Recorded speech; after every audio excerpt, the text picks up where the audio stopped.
Bom, hoje estou encarregado de conversarmos um pouquinho sobre o Fonte Viva 99.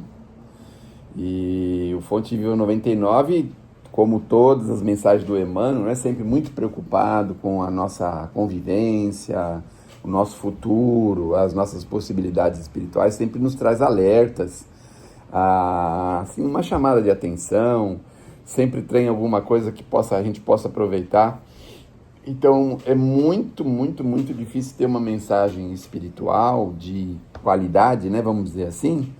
Quando a gente fala qualidade, fala de Chico Xavier, né? Que não tem um condão de se preocupar com a gente, no sentido de trazer mais qualidade de vida, mais desenvolvimento, mais amor, mais possibilidade, né? E essa mensagem aqui, o Emmanuel faz questão de ajudar a gente a pensar na questão da perseverança, na questão da continuação, na questão de continuar trabalhando, continuar seguindo, continuar se desenvolvendo, continuar fazendo alguma coisa. Porque todo mundo nota que existe uma força de entusiasmo muito grande na maioria das pessoas. Então nós temos aquele entusiasmo bombástico, aquela explosão de vontade de fazer alguma coisa, salvar o mundo, né? Vamos dizer assim, né? E aí o que acontece? A gente tem aquela explosão inicial, é a maneira da paixão de um casal, né? Tem aquela explosão de a paixão, aquela coisa, e aí em pouco tempo, em poucos meses, em poucos dias, em poucas semanas, as pessoas vão desanimando, vão voltando para trás, e vão relevando, e vão pensando que poderiam deixar de fazer, e vão fazendo isso, e o trabalho e as coisas vão ficando para trás, não é? E aqui o Emmanuel pega uma passagenzinha de Paulo, porque Paulo tinha toda a intenção de ajudar os próprios conterrâneos, que eram os hebreus, a buscar um caminho seguro, o caminho que era o caminho cristão, o caminho com Jesus, não é?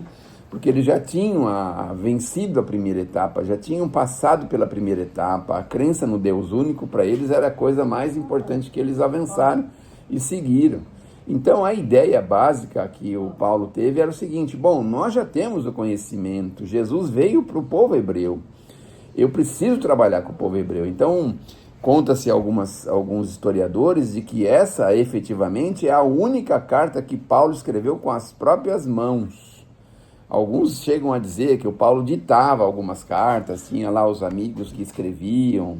Às vezes, numa palestra, alguém falava, ele fazia um comentário sobre determinado tipo de cidade, aí tinha uma pessoa que anotava. Então, no fundo, o Paulo escreveu com as próprias mãos a carta aos Hebreus. Isso é uma coisa que todo mundo sabe e ninguém pode negar, não é?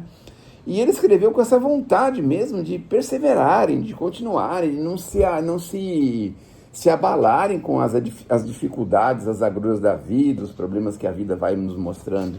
E isso serve para todos os momentos, se a gente for pensar bem, né? Porque, nossa, toda hora a gente pensa em desanimar em alguma coisa. Não sei se vocês têm esse problema também, mas de vez em quando vem aquela ideia: não vou fazer mais isso aqui não, isso aqui não precisa mais, você tem necessidade. No meio espírita ainda pior, não é? Salvo a nossa querida federação, que os trabalhadores perseveram, tem lá um grupo de pessoas muito fortes, né? Espiritualmente forte, robusto na fé, robusto na intenção de fazer aquilo progredir. Mas a gente também vê nas casas espíritas aquele desânimo, a casa vai esfriando, a casa não recebe mais trabalhador, não recebe mais assistidos, você vai lá fazer o trabalho, tem 2, 3 pessoas, 4 pessoas, e o pessoal chega até ao ponto de pensar em fechar a casa. Eu tive, infelizmente, esse último ano, 2024, uma casa que fechou.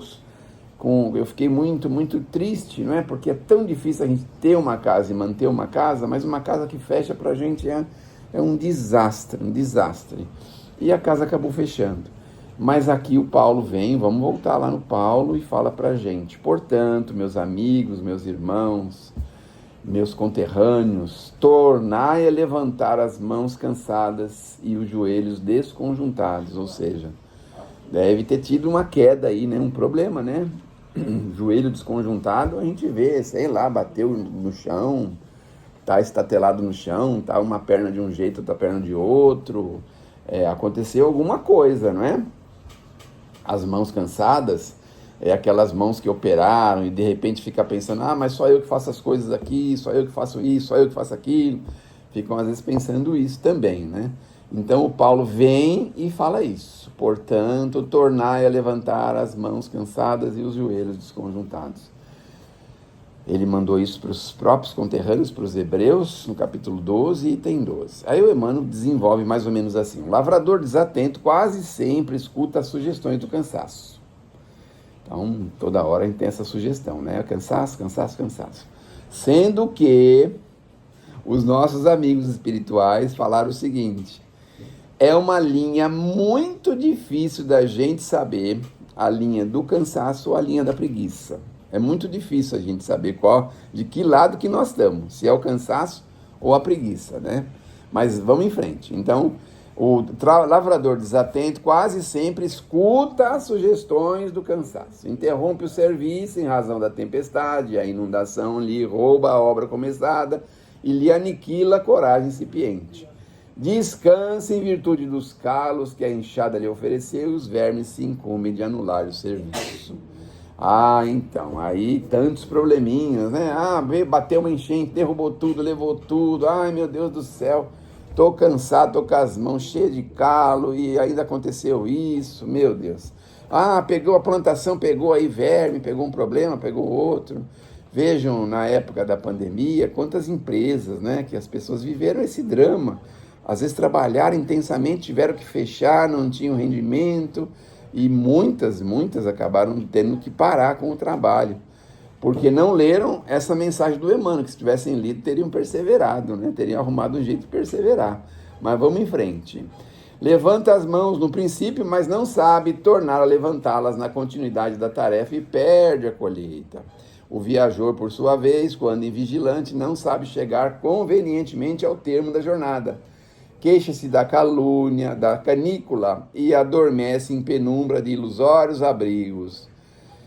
Ele queixa, né, daquele cantinho que ele tem lá para viver, para trabalhar e para dormir e para tudo, e acha que pode ser melhor em ilusórios abrigos, aonde inesperados perigos o surpreendem. De outras vezes, salienta a importância dos pés ensanguentados e deita-se à margem da senda, transformando-se em mendigo comum.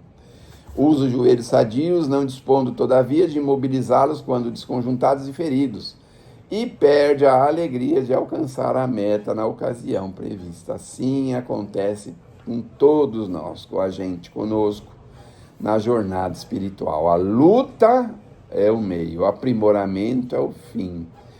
A desilusão amarga, a dificuldade complica, a ingratidão dói, a maldade fere. Todavia, se abandonarmos o campo do coração por não sabermos levantar as mãos de novo, no esforço persistente, os vermes do desânimo proliferarão,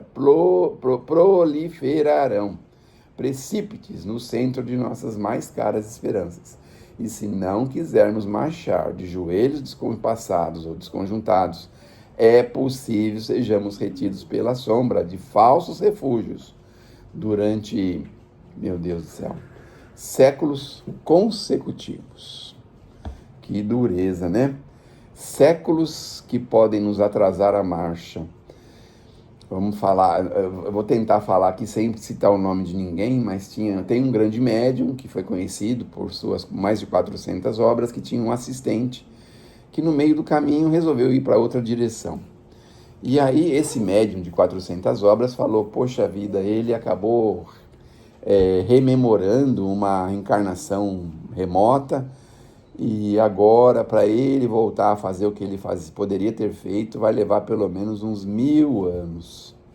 Então, fico pensando que de vez em quando a gente faz alguma coisa que atrasa a nossa marcha, sem a gente perceber, está atrasando a nossa vida. Às vezes a gente abre mão do sacrifício, da renúncia, abre mão de recursos, abre mão disso, daquilo, e não consegue perceber que aquilo só vai nos atrasar, só vai nos causar problemas e dificuldades. Pensemos nisso, façamos sempre aquele balanço sugerido por Santo Agostinho e pensemos assim, meu Deus, aonde eu poderia atuar melhor, aonde eu poderia ser melhor, aonde eu poderia fazer algo melhor, como eu poderia ser mais útil, como eu poderia trabalhar melhor.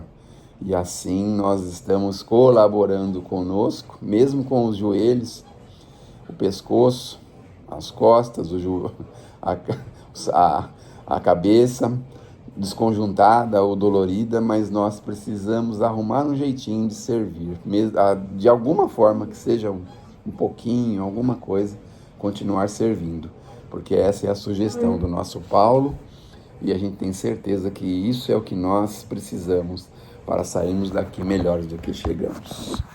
Que Deus nos abençoe e que Jesus nos ilumine.